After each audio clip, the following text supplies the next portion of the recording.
ನಮಸ್ಕಾರ ಸ್ನೇಹಿತರೆ, ಬನ್ನಿ ಇವತ್ತು ಸದ್ಗುರು ಸನ್ನಿಧಿಗೆ ಹೋಗ್ತಾ ಇದ್ದೀನಿ. ಹೌದು, ಇವತ್ತು ನನಗೆ ಬಾಡಿಗೆ ಬಂದಿದ್ದು ಸದ್ಗುರು ಸನ್ನಿಧಿಗೆ.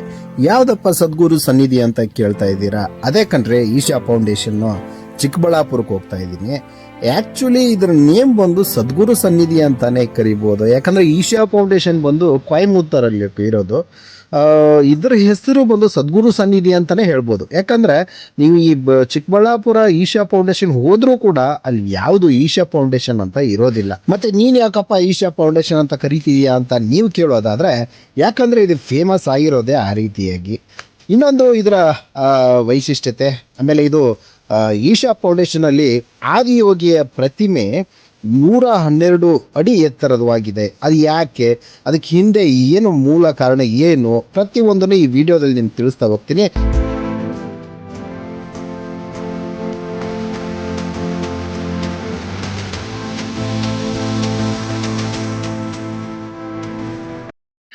ನನಗಂತೂ ತುಂಬ ಹೊಟ್ಟೆ ಹಸಿವಾಗಿತ್ತು. ಹೋಗೋಷ್ಟರಲ್ಲಿ ಮಧ್ಯಾಹ್ನನೇ ಆಗ್ಬಿಟ್ಟಿತ್ತು. ಅದಕ್ಕೆ ಕಸ್ಟಮರ್ ಹೇಳಿಸಿ ಕೆಳಗಡೆಗೆ ಬಂದು ಊಟ ಮಾಡ್ಕೊಂಡು ಹೋಗೋಣ ಅಂತೇಳಿ ಈಶಾ ಫೌಂಡೇಶನ್ ಕೆಳಗಡೆ ಬಂದೆ. ಈ ಸರ್ಕಲ್ ನಿಮ್ಮ ಪ್ರತಿಯೊಬ್ಬರಿಗೂ ಗೊತ್ತಿರುತ್ತೆ, ಕೆಳಗಡೆ ಈಶಾ ಫೌಂಡೇಶನ್ ಕೆಳಗಡೆ.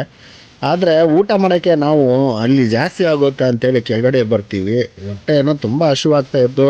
ಫಸ್ಟ್ ಬ್ಯಾಟಿಂಗ್ ಮಾಡಿಕೊಂಡು ಮುಂದೆ ನೋಡೋಣ ಅಂತೇಳಿ ಬ್ಯಾಟಿಂಗ್ ಮಾಡ್ತಾ ಇದೆ. ಆದರೆ ಊಟ ಮಾಡಿ ಆದಮೇಲೆ ಅಲ್ಲಿ ಒಬ್ಬರು ಇದ್ರ ಬಗ್ಗೆ ಇನ್ಫಾರ್ಮೇಷನ್ ಕೊಟ್ಟರು ನನಗೂ. ಅದಾದಮೇಲೆ ತುಂಬ ಬೇಜಾರಾಗೋಯ್ತು.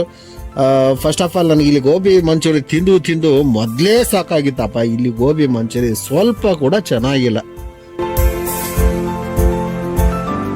ಸ್ನೇಹಿತರೆ, ಕೆಳಗಡೆ ನೀವು ಊಟಕ್ಕೆ ಬರ್ತೀರಾ ಈಶಾ ಫೌಂಡೇಶನ್ಗೆ ಬಂದಾಗ, ಇಲ್ಲಿ ನೋಡಿ ಈ ಹೋಟ್ಲುಗಳು ಯಾವುದು ಕ್ಲೀನಾಗಿ ಇರೋದು ಮೇಂಟೈನ್ ಮಾಡಲ್ವಂತೆ.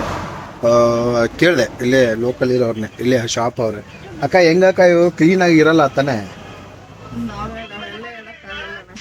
ಹಿಂಗಿದೆ ಸ್ನೇಹಿತರೆ, ಇಲ್ಲೆಲ್ಲ ಕ್ಲೀನ್ ಮೇಂಟೈನ್ ಮಾಡಲ್ಲ.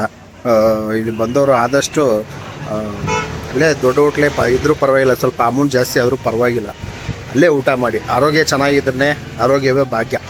ನೀವು ಚೆನ್ನಾಗಿದ್ರೆ ದುಡಿಯೋಕ್ಕಾಗೋದು, ಚೆನ್ನಾಗಿದ್ರೆ ಎಲ್ಲ. ಹಾಗಾಗಿ ಸ್ವಲ್ಪ ಒಳ್ಳೆ ಹೋಟ್ಲಲ್ಲೇ ಊಟ ಮಾಡೋದೇ ಬೆಟರ್ ಅಂತ ನನಗನ್ಸುತ್ತೆ. ನೋಡಿ, ನಿಮ್ಮ ಇಷ್ಟ. ಕೆಳಗಡೆ ಬಂದು ರೇಟ್ ಕಡಿಮೆ ಆಗುತ್ತೆ ಅಂಥೇಳಿ ತುಂಬ ಜನ ಇಲ್ಲೇ ಊಟ ಮಾಡೋಕ್ಕೆ ಬರ್ತೀರ ಕೆಳಗಡೆಗೆ. ಕಷ್ಟ ಇದೆ, ಇಲ್ಲೆಲ್ಲ ಅಷ್ಟೊಂದು ಕ್ಲೀನ್ ಇಲ್ಲ ಅಂತ ಅವರೇ ಹೇಳಿದ್ರು.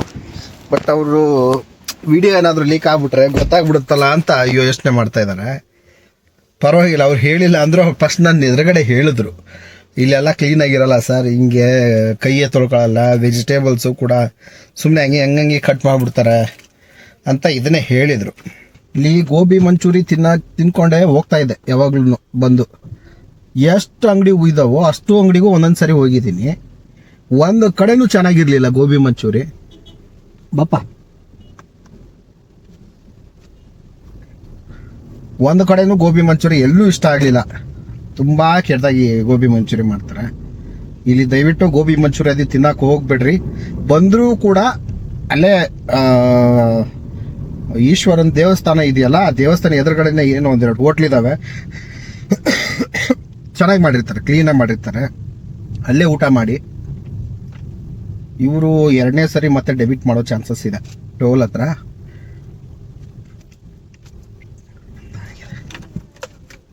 ನಾನು ಅವಾಗಲೇ ಬಂದು ಡೆಬಿಟ್ ಮಾಡಿದಾರೆ, ಮತ್ತೆ ಸ್ಕ್ಯಾನ್ ಆಗಲ್ವಾ? ಆಗಲ್ಲ. Okay, done. ಹಂಗಿದ್ರೆ ಓಕೆ ನೋಡಿ ಅಲ್ಲಿ. ಹಾ ಡನ್. ಆಲ್ರೆಡಿ ಬೇಡ. ನಾನು ಮೊದಲೇ ಕಸ್ಟಮರ್ನ ಬಿಟ್ಟು ಊಟಕ್ಕೆ ತುಂಬ ಹೊಟ್ಟೆ ಹಸಿವಾಗ್ಬಿಟ್ಟಿತ್ತು.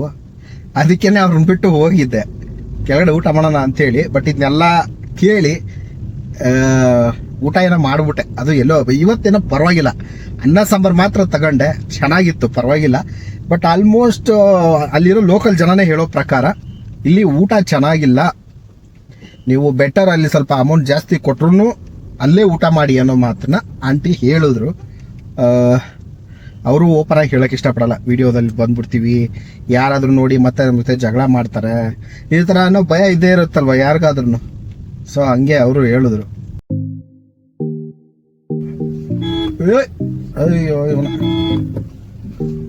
ಮುಂದ್ಗಡೆನಾದ್ರೂ ಹಾಕು, ಹಿಂದ್ಗಡೆನಾದ್ರೂ ಹಾಕುಪ್ಪ. ಈಶಾ ಫೌಂಡೇಶನ್ಗೆ ಇತ್ತೀಚೆಗೆ ರೋಡ್ ಮಾಡಿದ್ದಾರೆ. ಫಸ್ಟ್ ಎಲ್ಲ ಹಿಂಗೆ ಇದ್ದಿದ್ ರೋಡ್, ಇವಾಗ ಏನ್ ನೋಡ್ತಾ ಇದ್ದೀರಾ ಹಿಂಗೆ ಇದ್ದಿದ್ ರೋಡ್. ಇತ್ತೀಚೆಗೆ ರೋಡ್ ಮಾಡಿದ್ದಾರೆ, ಸ್ವಲ್ಪ ಒಂದು 6 ತಿಂಗಳು ಮೇ ಬಿ 6-7 ತಿಂಗಳು ಅಥವಾ ಇತ್ತೀಚೆಗೆ 1 ವರ್ಷ ಆಗಿರ್ಬೋದೇನೋ. ಫಸ್ಟಿಗೆಲ್ಲ ಹಿಂಗೆ ಇದ್ದಿದ್ ರೋಡ್, ಫುಲ್ ಕಚ್ಚಡವಾಗಿತ್ತು ರೋಡ್. ಒಂದ್ಸರಿ ಬಂದು ಹೋಗ್ಬಿಟ್ರೆ ಗಾಡಿ ಮತ್ತೆ ಕ್ಲೀನಾಗಿ ವಾಶ್ ಮಾಡಬೇಕಾಗಿತ್ತು, ಬೇಜಾರಾಗ್ಬಿಡೋದು. ಹಿಂಗೆ ಜಾಗ ಬೇರೆ ಇರಲ್ಲ. ಇವಾಗೇನು ತೊಂದರೆ ಇಲ್ಲ, ಅಷ್ಟೇನು ಜನ ಬಂದಿಲ್ಲ. ಬಟ್ ಇಲ್ಲಿ ಗೇಟ್ ಓಪನ್ ಮಾಡಲ್ಲ ಇವರು. ಇದು ಸ್ವಲ್ಪ ಜಾಗದಲ್ಲೇ ಪಾರ್ಕಿಂಗ್ ಮಾಡಬೇಕು ಅಂತ, ಬಿಸಿಲಲ್ಲಿ ಪಾರ್ಕಿಂಗ್ ಹಾಕೊಳ್ಳೋಕ್ಕೆ ಒಂಥರ ಹಿಂಸೆ. ಗಾಡಿ ಎಲ್ಲ ಫುಲ್ಲು ಗರಂ ಆಗಿಬಿಟ್ಟಿರುತ್ತೆ. ಸಿಕ್ಕಾಪಟ್ಟೆ ಬಿಸಿಲಿದೆ. ನೆರಳಿರೋಂಥ ಜಾಗ ಹುಡ್ಕೊಂಡು ಬಂದು ಪಾರ್ಕಿಂಗ್ ಮಾಡಿದ್ದೀನಿ.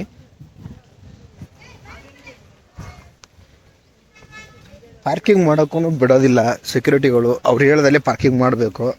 ಪಾರ್ಕಿಂಗ್ ಮಾಡೋದಕ್ಕೆ ಒಳ್ಳೆ ಜಾಗಗಳು ಹುಡುಕ್ತಿರ್ತೀವಿ ನಾವು. ಗಾಡಿಗಳು ಬಿಸಿಲಿಗೆಲ್ಲ ಇದಾಗ್ಬಿಟ್ರೆ ಎಷ್ಟು ಎ ಸಿ ಹಾಕಿದ್ರು ಆ ಗರಂ ತಡ್ಕೊಳಕ್ಕಾಗಲ್ಲ, ಆ ಬಿಸಿನ ತಡ್ಕೊಳಕ್ಕಾಗಲ್ಲ, ಹೊರಗಡೆ ಕೂತ್ಕೊಳ್ಳೋಕ್ಕೆ ಆಗಲ್ಲ. ಬನ್ನಿ ದೇವಸ್ಥಾನ ಕಡೆ ಕರ್ಕೊಂಡು ಹೋಗ್ತೀನಿ. ಲೈಟಿಂಗ್ಸ್ ಎಲ್ಲ ನೋಡಿರ್ಬೋದು ನೀವು. ಎಷ್ಟೋ ಜನ ನೋಡದೇ ಇರೋರು ಎಷ್ಟೋ ಜನ ಇದ್ದೀರಾ. ಇವಾಗ ಬಂದಿರೋ ಕಸ್ಟಮರು ಇವತ್ತವರೆಗೂ ಅವ್ರು ಈಶಾ ಫೌಂಡೇಶನ್ ನೋಡೇ ಇಲ್ಲ. ಸೊ ಅಂಥವ್ರು ಎಷ್ಟೋ ಜನ ಇವಾಗಲೂ ಇದ್ದೀರಾ ಅಂತೇಳಿ ಗೊತ್ತಾಯಿತು. ಸೊ ಅಂಥವ್ರಿಗೋಸ್ಕರ ತೋರಿಸ್ತೀನಿ, ನೋಡಿ. ಖುಷಿ ಆದರೆ ಒಂದು ಲೈಕ್ ಕೊಡಿ, ಸಬ್ಸ್ಕ್ರೈಬ್ ಮಾಡ್ಕೊಳ್ಳಿ. ಬನ್ನಿ ತೋರಿಸ್ತೀನಿ.